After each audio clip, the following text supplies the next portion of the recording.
En marge de la COP22 qui se tient actuellement à Marrakech au Maroc, les accords de Paris sont mis en cause par le candidat Trump, élu président. Quelle analyse faire de cette élection pour le climat? Élément de réponse dans ce journal. Et puis en Éburnie, la Confédération Générale des Entreprises de Côte d'Ivoire, CGC, a procédé au lancement d'un atelier sur la promotion de l'apprentissage. Un atelier qui s'adresse aux diplômés et jeunes en quête d'emploi.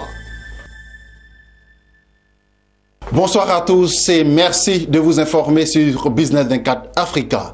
Les sondeurs et analystes estimaient sa victoire hautement improbable et pourtant il l'a fait. Donald Trump est devenu mercredi le 45e président des États-Unis. Je serai le président de tous les Américains, a-t-il dit.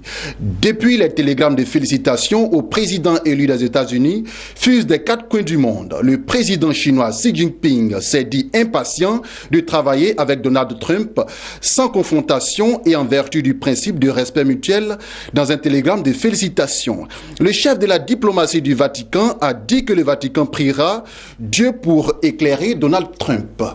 L'onde de choc de l'élection de Donald Trump a également traversé la COP22, le sommet sur le climat qui se tient actuellement à Marrakech au Maroc.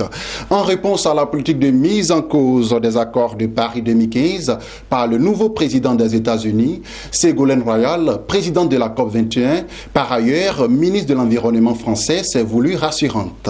Donald Trump ne peut pas empêcher la mise en œuvre de l'accord de Paris sur le climat, a-t-elle martelé. Quelle analyse faire de cette élection pour le climat? Élément de réponse avec Rosine Kanzli-Midé, journaliste spécialiste des questions environnementales liées à l'eau, à l'assainissement et au changement climatique.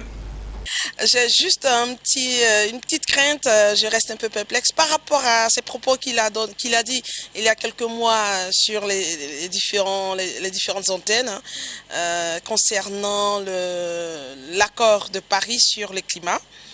Et ça me mène à réfléchir, à savoir est-ce qu'il va vraiment mettre en pratique ce qu'il a dit concernant qu'il va vraiment mettre fin à ces accords-là, parce que pour lui, cela est contraignant, va contre justement le commerce et l'emploi des jeunes, tout et tout.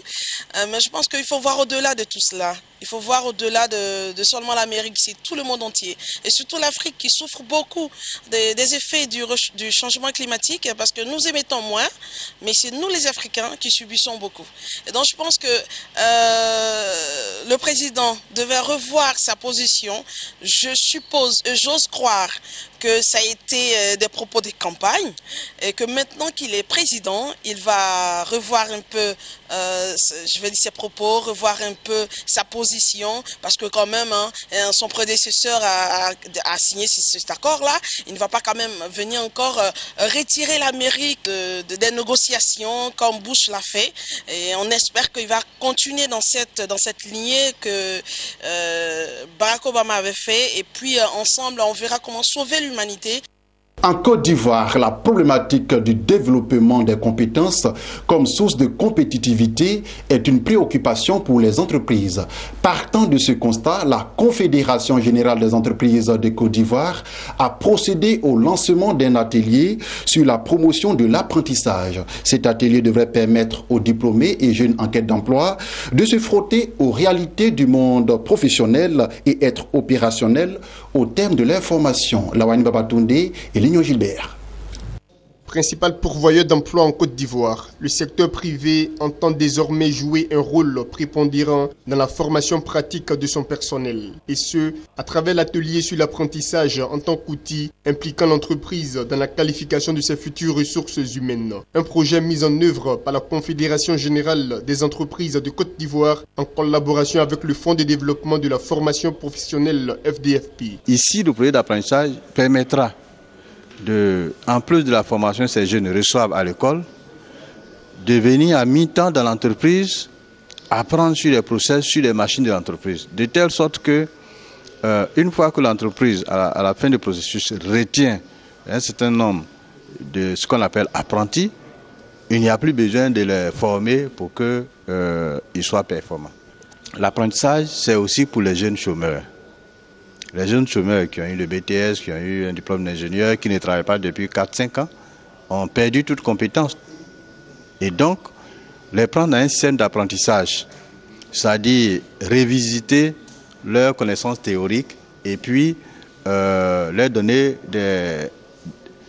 la pratique qu'ils n'ont pas, leur permet de s'insérer plus facilement dans le tissu industriel, soit dans le tissu économique, soit en entrant dans une entreprise ou en créant leur propre affaire. Ce projet vient mettre en relation les formations théoriques enseignées à l'école et les réalités du monde professionnel en entreprise. Ceci pour assurer l'insertion socio-professionnelle des jeunes et la compétitivité des entreprises à travers des ressources humaines qualifiées. À Zoumankro, Ngorankro, Anoumamba, voici quelques villages de la région du Moronou à avoir bénéficié de dons d'équipements et d'infrastructures socio-éducatives. Il s'agit de forages et d'équipements éducatifs. Le don est du Français Wolf Etienne, maire d'une ville de France. Par ailleurs, président de l'association Brumat Kotoka. Les temps forts de cette cérémonie avec Jean-Marc Tonga et mon désir Nascimento Odifini. 2 jours durant, Wolf Etienne, maire de Brumat, dans l'Alsace en France, par ailleurs vice-président du conseil départemental du Bas-Rhin, président de l'Union des communes de Brumat et président de l'association Brumat Kotoka, a séjourné à Anoumamba dans la région du Moronou. C'était dans le cadre de la restitution de 2 forages dans les villages d'Assoumankro et de Ngorankro.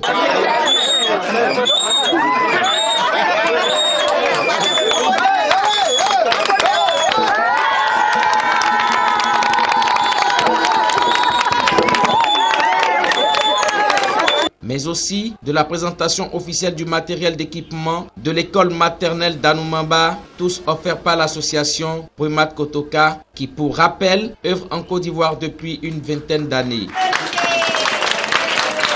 C'est avec grand plaisir, avec mon association et avec des maires des communes voisines, que nous avons répondu à cette demande et aujourd'hui cela se concrétise par l'inauguration de ce jardin d'enfants. Je suis très contente pour tout ce que M. Etienne Wolf vient de nous donner. Vraiment que Dieu le garde, qu'il lui donne longue vie.